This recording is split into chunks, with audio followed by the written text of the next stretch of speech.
Hey guys, how are we doing? It's Martin Cliffe here, ensconced in Hong Kong, in my new studio, living room in the apartment. And in this lesson, I wanted to talk to you about getting back into playing after a long time away from the guitar. In my case, it was about 6-7 weeks. But yeah, whatever your situation is. That it may be that you have to go away for work and it's not convenient to take a guitar. Maybe you're moving house or continent like we did. Maybe you've just gone on a really long holiday, or you have an injury and you're not able to play. Who knows what that reason may be.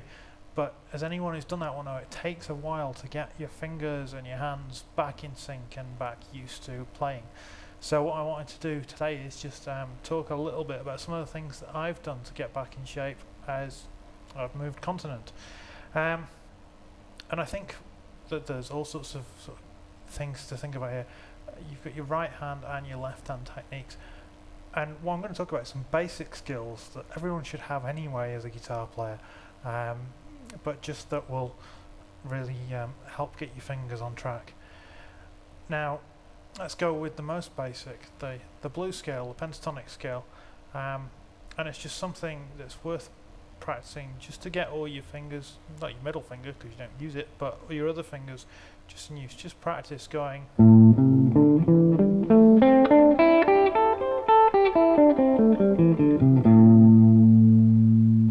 Now you notice I was a little bit naughty there. I didn't quite follow the 1 finger per fret rule. My ring finger has a tendency of drifting up to fret 8. I'm playing in A at the moment, but practice that up and down a few times.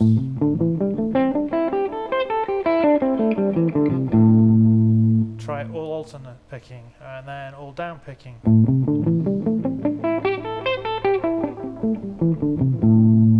Maybe even all up picking. A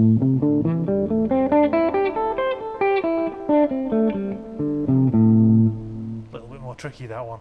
And then hammer-ons and pull-offs, only pick once per string.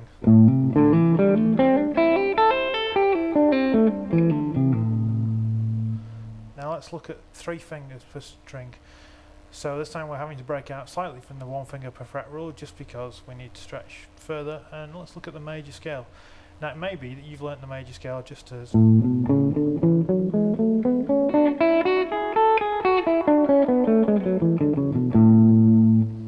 great, it gets all your fingers working, so use that.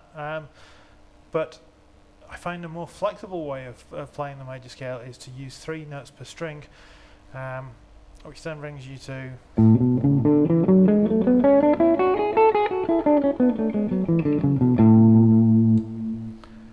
and you can even take it up to the high E string.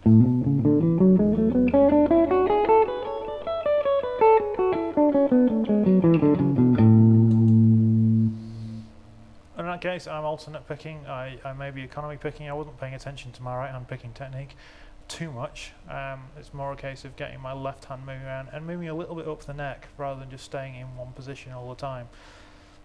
Because if we stay just in, if we just play our standard major scale that we learnt probably early on in our lessons, our fingers just stay in the same place, and it's like getting stuck in a box position when you're playing the blues. It's quite limiting. So yeah, learn your scales up and down the neck. As I say, I really like this. It's a bit of a stretch, particularly low down, but this 3 notes per string major scale. Down here at sharp.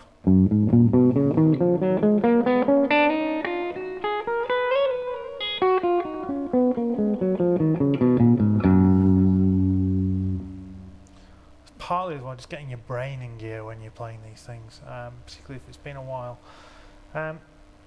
So that is some basic, just getting your fingers warmed up, and then use some familiar riffs to get your right hand working. My right hand technique is not quite where it wants to be yet, so I'm still working on this, but this is the point of this video, to show that it is a work in progress.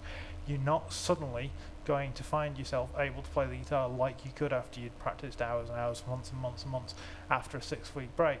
For me personally, I didn't get my electric guitars back until Monday afternoon. It's now Wednesday morning, so it's a work in progress. Hopefully in a couple of weeks I'll be back up to speed where I was. and then I can start working on some new stuff. Something familiar. Let's go for Crazy Train. Because what that's really useful for is looking at the right hand technique. I mean, the left hand technique is not particularly challenging thing to play, but try and play downstrokes on the E string and upstrokes on the A string, because that's then encouraging this kind of economy picking technique, and also not just playing alternate, because when you first come back to the guitar, it's easier to play alternate than it is to kind of think about what you're doing.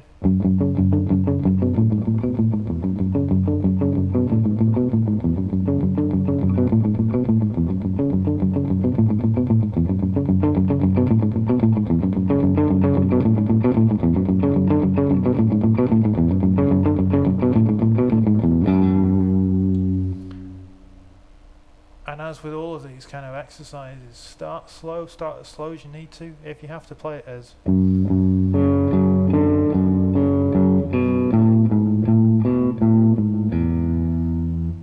then do so. You know, it's but just try and build at speed. Another useful riff is that song so beloved or hated in guitar stores, which is Sweet Child of Mine. Again, just because it's the introduction riff, because it's a good one for getting your fingers moving and skipping strings and stuff. It's good picking technique exercise. So, and again, what we're doing is always trying to economy pick this. So your actual picking technique should go down, up, down, up, down, up, down, I think.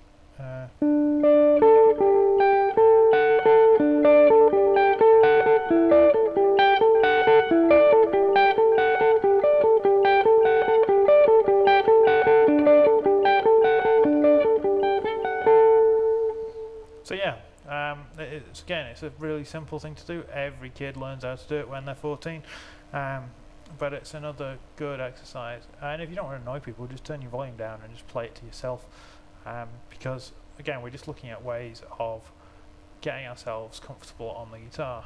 And obviously, we need to be able to play chords, evolvable chords. I find are a bit like riding a bike. Once you know them, they'll come back to you really quickly. And kind of strumming patterns and stuff like that. So that's why I'm kind of concentrating just on a few little of these lead exercises to get you going, and practice over and over again. Just get your hands used to moving.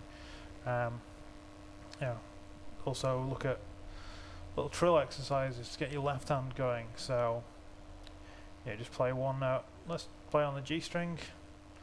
And we're going alternating between the first and second fingers.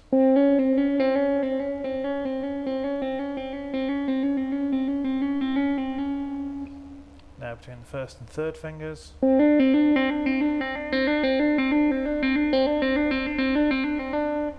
First and fourth fingers.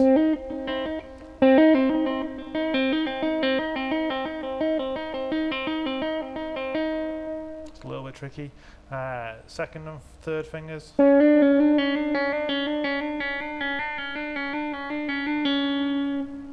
Second and fourth.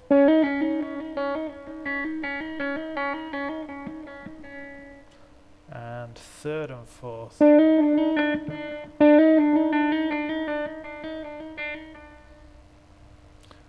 Some of them are a little bit tricky to take a bit of doing. That's a good test of how well you're doing, is how smoothly you can get them.